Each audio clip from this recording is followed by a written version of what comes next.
இந்த வீடியோவில் ஹர்ஸ்டைன் புக்கில் இருக்கக்கூடிய, அதாவது topics in algebra by I N Herstein, அந்த புக்கில் இருக்கக்கூடிய section 1.1, 1.2, 1.3, namely set theory, integers and mappings and integers, அதில் என்ன கொடுத்துருக்கோ அதனுடைய ஒரு சாராம்சம் தான் இங்கே நம்ம கொடுக்குறோம்.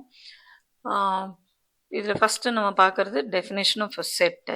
செட்டுங்கிறது collection of well defined object. So இதில் இந்த வெல் டிஃபைன்டு அப்படிங்கிறது எதை குறிக்குது அப்படின்னா, இப்போ இஃப் ஐ கன்சிடர் ஒரு செட்டு நான் இந்த மாதிரி எடுத்துக்கிறேன். அதில் வந்து ஐ ஹாவ் அ ஸ்டோன்ஸே, எனக்கு ஏதோ ஒரு கல் இருக்குது.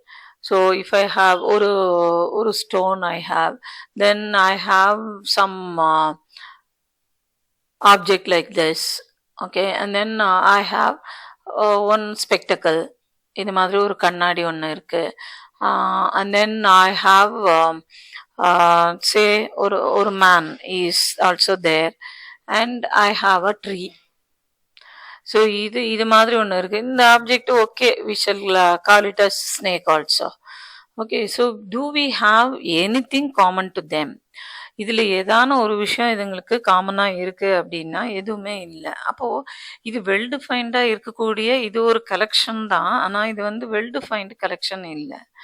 இப்போது இஃப் ஐ ஹாவ் ஸ்டோன், அதுலேயே வந்து precious stones, we have marble, granite, something like this. If we have அப்படின்னா, yes, it can be called as a well-defined collection of well-defined objects and hence set. ஆனால் இந்த மாதிரி இருந்தால் இதை வச்சு வேணா ஒரு ஸ்டோரியை தானே சொல்லலாமே தவிர்த்து, மரத்துக்கிட்ட ஒரு பாம்பு இருந்தது, அதை கல்லை வச்சு போடலாம்னா கண்ணாடியை தேடினா கிடைக்கல, அந்த மாதிரி எதான கதை வேணா சொல்லலாமே தவிர்த்து we cannot call this as a set. Okay, so அடுத்தது ஒரு சப்செட். எனக்கு செட்டு கொடுத்துட்டீங்க, அதில் எனக்கு சப்செட் வேணும் அப்படின்னாக்கா அது எப்படி நம்ம சொல்கிறது அப்படின்னா, இப்போ இந்த செட்டுக்குள்ளே இருக்கிறதெல்லாம் இப்போ இதில் படத்தில் பார்த்தா நமக்கு தெரியுது இந்த செட்டில் இருக்கிறதெல்லாம் இதில் இருக்குன்னு. எனக்கு எதுன்னே தெரியாது. ஏன்னு ஒரு செட்டு கொடுத்துருக்குறாங்க, பிங்கிறது ஒரு செட்டு அப்படின்னா இந்த ஏங்கிற சப்செட்டு பிங்கிற சப்செட்டுக்குள்ளே இருக்குது, பிங்கிற செட்டுக்குள்ளே இருக்குது அப்படின்றத எப்படி சொல்கிறது அப்படின்னா, இதில் ஏதான ஒரு எலிமெண்ட் இருந்ததுன்னா அதெல்லாம் இதுலேயும் இருந்தால் அப்போது ஏங்கிறது பியோட subset. So and every set is a subset of itself. அதுக்கு ஒரு செட்டுக்குள்ளேயும் அதுவே உட்காந்துருக்கும். அதனால we have every set to be a subset of itself. அடுத்தது an empty set. எப்படி எம்டி செட்னா எல்லா இடத்துலையும் ஒன்றுமே இல்லை அப்படிங்கிறது. If I consider, if I denote null செட்டுன்னு சொல்லுவோம். ஸோ அதை வந்து இப்படி டினோட் பண்ணுறோம் அப்படின்னா எம்டி செட்டுன்னு சொல்லலாம், இல்லை நல் செட்டுன்னு சொல்லலாம். This is the notation that is used. இல்லைன்னா இந்த மாதிரி ஃப்ளார் பிரேசஸும் போட்டுக்கலாம். ஸோ தட் இஸ் ஒன்றுமே இல்லை அப்படிங்கிறது எல்லாத்துலேயும் இருக்கும். அப்படிங்கிறதுனால we can have that emptiness will always be there in all the set, whether it is seen or not, it is present. So phi null set is a subset of every set. And equality, இப்போ ரெண்டு set எனக்கு கொடுத்தாச்சுன்னா அதுங்க ரெண்டும் ஈக்குவல்னு எப்படி நான் சொல்கிறது அப்படின்னா, ஏக்குள்ள பிக்குள்ள ஏவும் ஏக்குள்ள பியும் இருந்ததுன்னா, இது ரெண்டுமே ட்ரூவாக இருந்ததுன்னா தென் we have A to B equal to B. Two sets are said to be equal. A is equal to Bன்னு எப்போ சொல்லுவோம்னா இந்த மாதிரி இருந்ததுன்னா சொல்லுவோம். சரி, இது வந்து ஏதான ரெண்டு செட்டு இருந்ததுன்னா, இதுவே எனக்கு ஃபைனைட் செட் எனக்கு கொடுத்துருக்காங்க, ஏவும் பியும் ஃபைனைட் செட்டாக இருக்குது அப்படின்னா அதுங்க ரெண்டுத்துலேயும் சேம் நம்பர் ஆஃப் எலிமெண்ட்ஸ் இருக்குது அப்படின்னு சொல்லணும். அதுக்கப்புறம் இதுவோ அல்லது போன கேஸில் ரெண்டும் வேணும்னு சொன்னோம். ஆனால் இப்போது ஏதான ஒன்று இருந்தால் போகிறோம். அப்போ ஒன்று இருந்தால் போகிறோன்னா ஒரு கன்செஷன், ஒரு கண்டிஷன் எடுக்கிறீங்கன்னா வேறு கன்செஷன் எனக்கு வேணும். ஸோ அது என்னன்னா order of A must be equal to order of B. அது இருந்ததுன்னா தான் தென் வி கேன் சே. அண்ட் இப்போ இது மேலே நம்ம டிஃபைன் பண்ணக்கூடிய ஆப்ரேஷன்ஸ் என்ன? ஸோ அதில் லோயர் கிளாஸஸில் படிச்சிருப்பீங்க. தட் இஸ் யூனியன், இதான் notation, and intersection, then Cartesian product, complementation, இதெல்லாம் வந்து some of the standard operation that we considered on sets. Set மேலே இதெல்லாம் தட் இஸ் 2 செட்டு கொடுத்துட்டிங்கன்னா ஏ யூனியன் பியை பற்றி பேசலாம். 2 செட்டு கொடுத்துட்டிங்கன்னா அதனுடைய இன்டர்செக்ஷனை பற்றி பேசலாம். 2 செட்டு கொடுத்தாச்சுன்னா ஏ அண்ட் பி அதனுடைய கார்ட்டீசியன் ப்ராடக்ட் பற்றி பேசலாம். ஒரு செட்டு ஏ அப்படின்னு கொடுத்தாச்சுன்னா அதனுடைய காம்ப்ளிமெண்ட். ஸோ இப்போ இதுக்கு வந்து யூனிவர்சல் செட்டு அப்படிங்கிறது கொடுக்கப்பட்டதுன்னா தென் அந்த யூனிவர்சல் செட்டில் ஏங்கிறது ஒரு செட்டாக இருக்குது அப்படின்னா இதனுடைய காம்ப்ளிமெண்ட், இதுக்கு வெளியில் இருக்கிறது எல்லாமே ஏ காம்ப்ளிமெண்ட் தான். அடுத்தது இந்த formula that is A union B.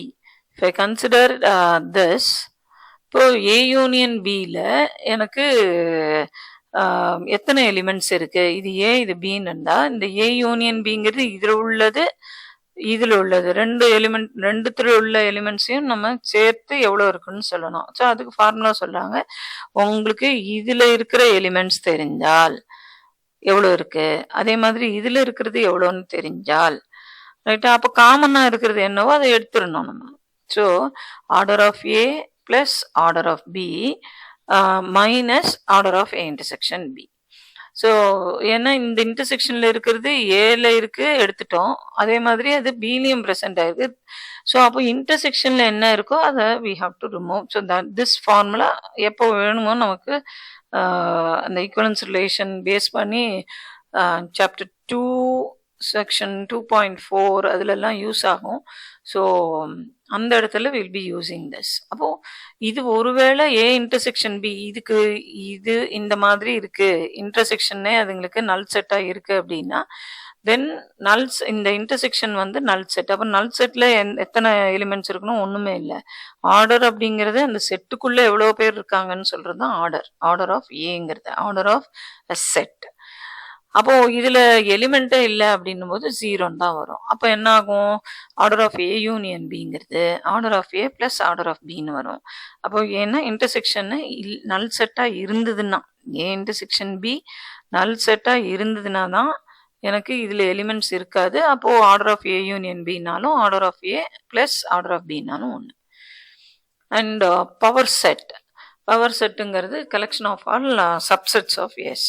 So ஒரு set suppose we have S to be the set consisting of 3 elements. So இதனுடைய பவர் செட் அப்படிங்கிறது இதனுடைய சப்செட் எல்லாம் என்ன அப்படின்னு நம்ம சொல்லணும். நம்ம ஏற்கனவே சொன்னோம் null set is a subset of itself and every set is a subset of itself. அதுக்கப்புறம் சிங்கிள்டன் ஒரே ஒரு எலிமெண்ட்டை வச்சிருக்கிறது. அடுத்து 2 எலிமெண்ட்டை வச்சிருக்கிறது 1 2 1 3 2 3 2 எலிமெண்ட் வச்சிருக்கிறது. ஸோ இப்போ இந்த மாதிரி we can find out the subsets of the given set. So இது எல்லாத்தையும் கலெக்ட் பண்ணி ஒரு செட்ல போட்டேன்னா அந்த செட்டு தான் பவர் செட்டு. இது எஸ்னுடைய subsets. So power set of S இது ஸ்கிரிப்ட் பியில் எழுதுவோம். சரி, சாதாரணமாக எலிமெண்டெல்லாம் ஸ்மால் லெட்டர்ஸில் குறிப்போம், செட்டை கேபிட்டல் லெட்டரில் குறிப்போம். அப்போ இந்த செட்டுக்குள்ள இருக்கிற எலிமெண்ட்ஸ் எல்லாம் இந்த மாதிரி ஏபிசின்னு இருக்குன்னா இப்போ இதுவே வேற ஒரு செட்டுக்கு ஒரு எலிமெண்டா இருக்கு அப்படின்னும் பொழுது தென் அதுக்குரிய நோட்டேஷன் தான் இந்த ஸ்கிரிப்ட் லெட்டரை நம்ம அப்பதான் யூஸ் பண்ணுவோம். அப்போ இந்த எஸ்ஸோட சப்செட்ஸ் அதனுடைய கலெக்ஷன் தான் பவர் செட்டு, அதுக்குரிய நோட்டேஷன்.